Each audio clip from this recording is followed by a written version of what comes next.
I know that many of you have played the first Witcher. The presentation will start with a few facts that are actually about the previous game, but the reason why we're doing is because these priorities are still important for us while doing the second game. Okay, so Witcher 2, of course, is the second part of our computer RPG game about Geralt of Rivia, the legendary monster slayer, the guy that was our main character in Witcher 1. And Witcher 2 is based on many of the concepts that were actually proven to work in the first part of the game. We are still focused on our unique approach to storyline, to storytelling. We are building this shady world without clear distinction between good and evil, and we are actually making the players to make decisions while they play the game, and they will have to face the consequences of their decisions. Those are like the main aspects, concepts behind Witcher 2. There's one more thing that we definitely want to make clear while talking about The Witcher 2. Some people have already seen the game and ask us question whether or not we are doing a smaller or a shorter game this time, and we're not. Here's a few numbers for you to prove you that in many aspects The Witcher 2 is a bigger game than The Witcher 1. More openings, more endings, more cutscenes, more gadgets in your inventory. But there is one thing that we have less in The Witcher 2. But on the other hand, it's not that much of a problem, right?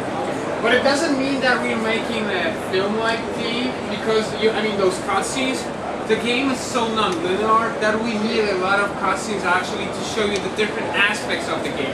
You won't actually be able to see all of them in a single playthrough. Three openings. Let's scroll this picture to three openings. Why? I'll tell you what picture this is. This is actually a screenshot from scripting the storyline inside our engine, because the tools that we have right now are user-friendly.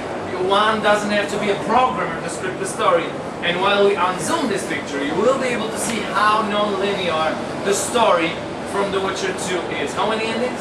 16. It's a pretty complicated technical thing. We actually work on those blocks like that, but it gives you an overall idea of how complex the game is, how many different connections between different scripts or different quests there are actually.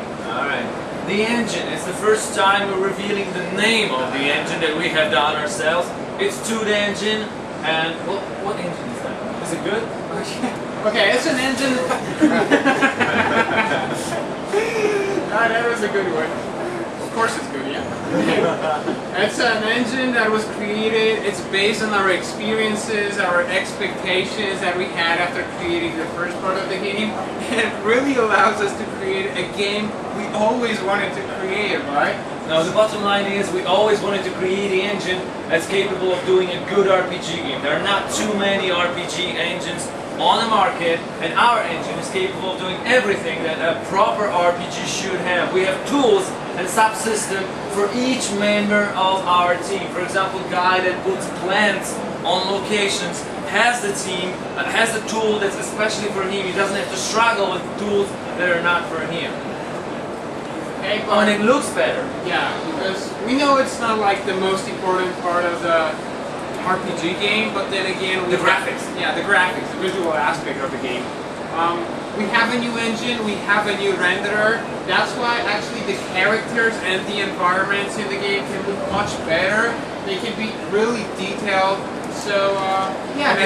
This is the same guy. I mean, Geralt of Rivia. I've seen him previously. Right now, it just looks way better. One more thing.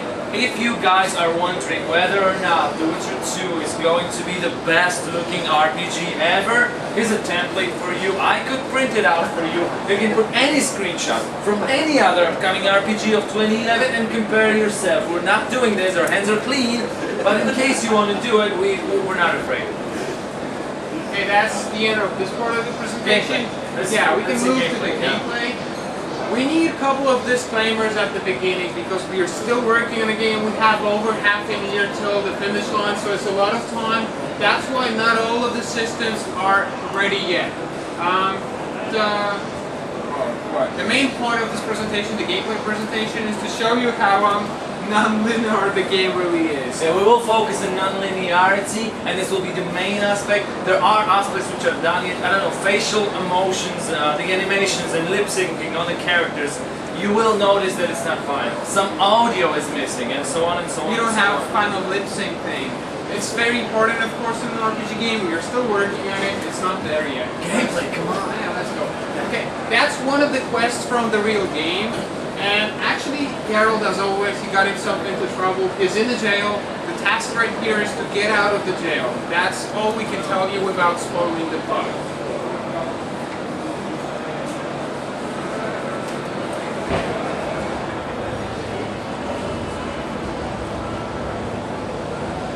Not yesterday. He was a hero pretty much. Everyone's man. Personally saw him cut down 20 men in the blink of an eye, so it's no surprise. Seen dashing on those walls. Not right to say I ever saw his sword. Blade moves so fast. I thought that beast would turn to bits when it came out of the clouds. The lady don't mean denied. Hangman will do that tomorrow.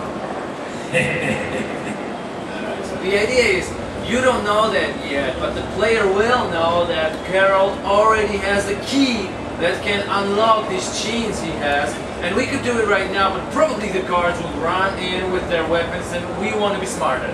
Yeah, sure. We can try to provoke those guys. Maybe they'll come in without the weapons. Of course, we know that they will. Guard! Come here, good man. Why are you hollering? Do that again, we'll shut you up. You got the wrong guy. Really? Holy shit, boys, open the cell! We've got an innocent man in here! Hope you're that funny during the execution tomorrow. By the way, that's our new dialogue system. You wouldn't say that at these bars right here. Is that so? Let's see.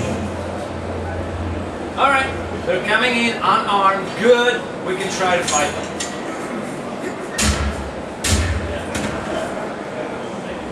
Rip your guts out! This is going to be a fist fight sequence. Let me walk you through this, Marco. Yeah, that's one of the systems actually that we created from scratch in Witcher 2. I mean, we had fist fight in the first part of the game, but then again, we wanted to make it more dynamic, more spectacular. And more brutal. Yeah, and more brutal. That's why we created it since the beginning.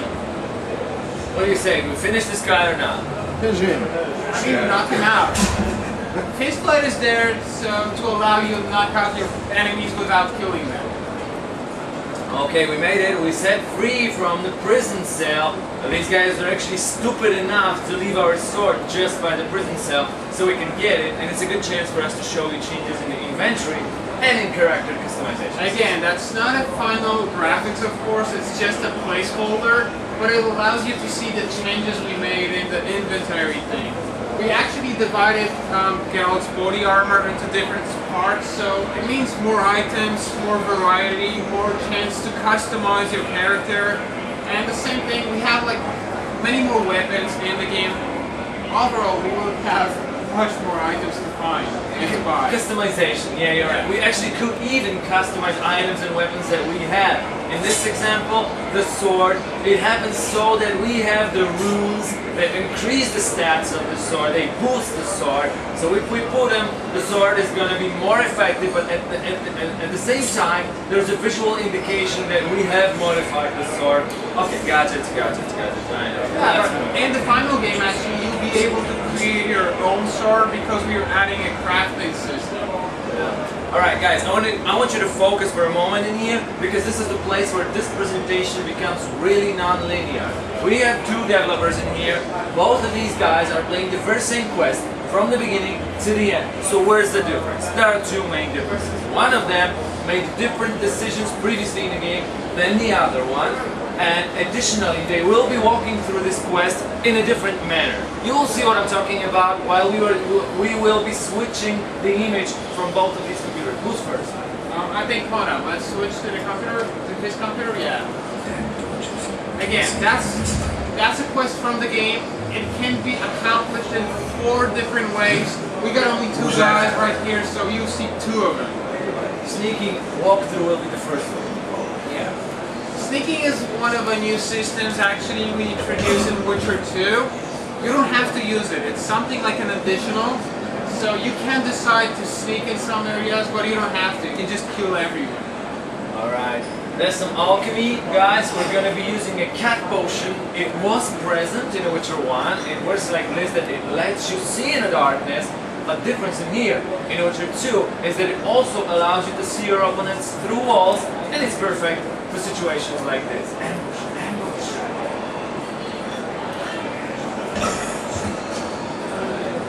Once again, he could have just killed the guy, but he kind of decided to knock him out.